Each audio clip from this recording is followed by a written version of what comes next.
Well, good afternoon, folks.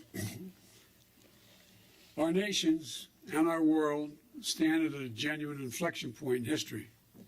Technology has made our world smaller, more immediate, and more connected. It's opened up incredible opportunities, but also accelerated challenges that impact on all of us. Managing global energy needs, taking on the climate crisis, dealing with the spread of diseases. And the choices we make now, in my view, are going to set a direction of our world for several generations to come. These challenges are hard for all of us, even nations with resources of the G7.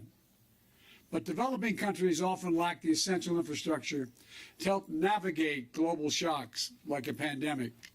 So they feel the impacts more acutely, and they have a harder time recovering. In our deeply connected world, that's not just a humanitarian concern, it's an economic and a security concern for all of us.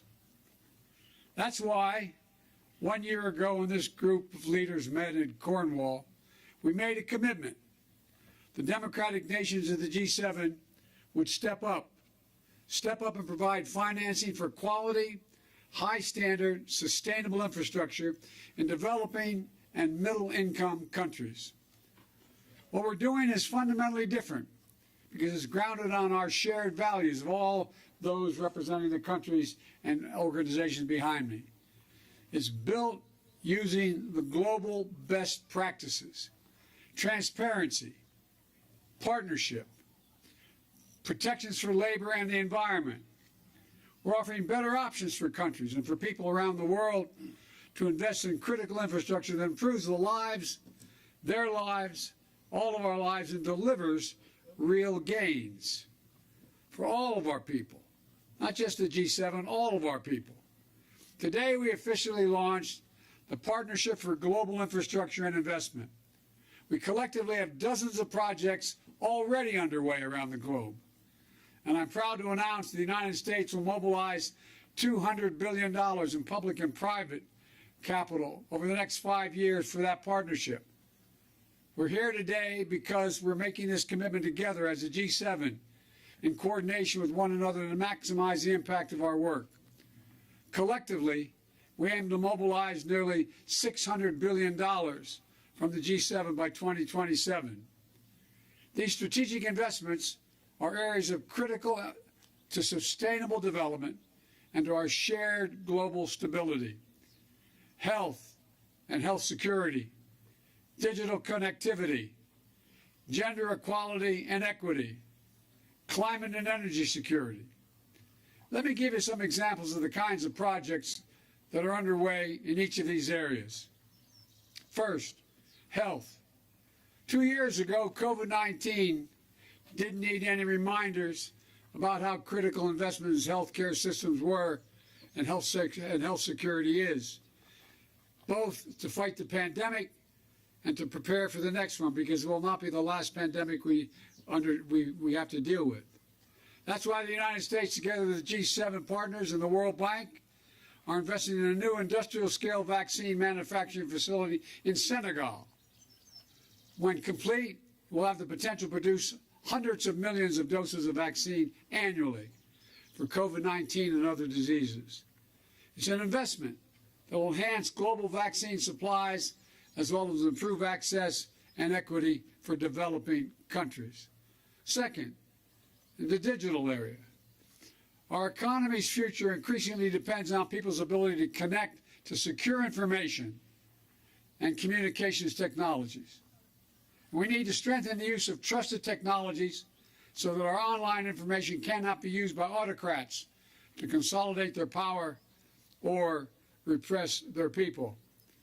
That's why the Digital Invest program is mobilizing $335 million in private capital to supply secure network equipment in Africa, Asia, and Latin America. And the U.S. government also supported the successful bid by an American company, Subcom, for a $600 million contract to build a global subsea telecommunications cable. This cable will stretch from Southeast Asia through the Middle East and the Horn of Africa to Europe. This will be essential to meeting the growing demand for reliable, security, high-tech connectivity in 3 key regions of the world. Third, gender. When women and girls have the ability and the opportunity to participate more fully in their societies and economies, we see positive impacts not only in their communities, but around the board, across the board. We have to increase those opportunities, though, for women and girls to thrive, including practical steps to make child care more accessible and affordable as we continue the vital work to protect and advance women's fundamental rights. The United States is committing $50 million over 5 years to the World Bank Global Child Care Incentive Fund. This public-private partnership, supported by several G7 partners, will help countries build infrastructure that makes it easier for women to participate equally in the labor force. Fourth, and very important, climate and energy. We're seeing just how critical this is every day. The entire world is feeling the impact of Russia's brutal war in Ukraine and on our energy markets. We need worldwide effort to invest in transformative clean energy projects to ensure that critical infrastructure is resilient to changing climate. Critical materials that are necessary for our clean energy transition, including the production of batteries, need to be developed with high standards for labor and environment. Fast and reliable transportation infrastructure, including railroads and ports, is essential to moving inputs for refining and processing and expanding access to clean energy technologies. For example, the U.S. government just facilitated a new partnership between 2 American firms and the government of Angola to invest $2 billion in building the new solar projects in Angola. It's a partnership that will help Angola meet its climate goals and energy needs while creating new markets for American technologies and good jobs in Angola, and I suspect throughout Africa. And in Romania, the American company NuScale Power will build the first of its kind small modular reactor plant. This will help bring online zero-emission nuclear energy to Europe faster, more cheaply, and more efficiently. The U.S. government is helping advance the development of this groundbreaking American technology, which will strengthen Europe's energy security and create thousands of jobs in Romania and the United States. These deals are just some of what's in store. And we're ready. We're ready to get to work together, all of us, to lead efforts, to lead U.S. efforts in my case. I appointed Amos Hochstein, my special presidential coordinator, to deal with the rest of our colleagues. I'll lead the U.S. whole-of-government approach to drive a coalition and a collaboration with the G7 and our partners around the world, including private sector and multilateral development banks. I want to be clear. This isn't aid or charity. It's an investment that will deliver returns for everyone, including the American people and the people of all our nations. It'll boost all of our economies.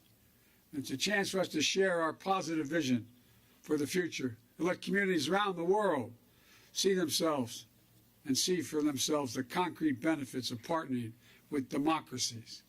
Because when democracies demonstrate what we can do, all that we have to offer, I have no doubt that we'll win the competition every time. Thank you. Now I invite President von der Leyen to the podium.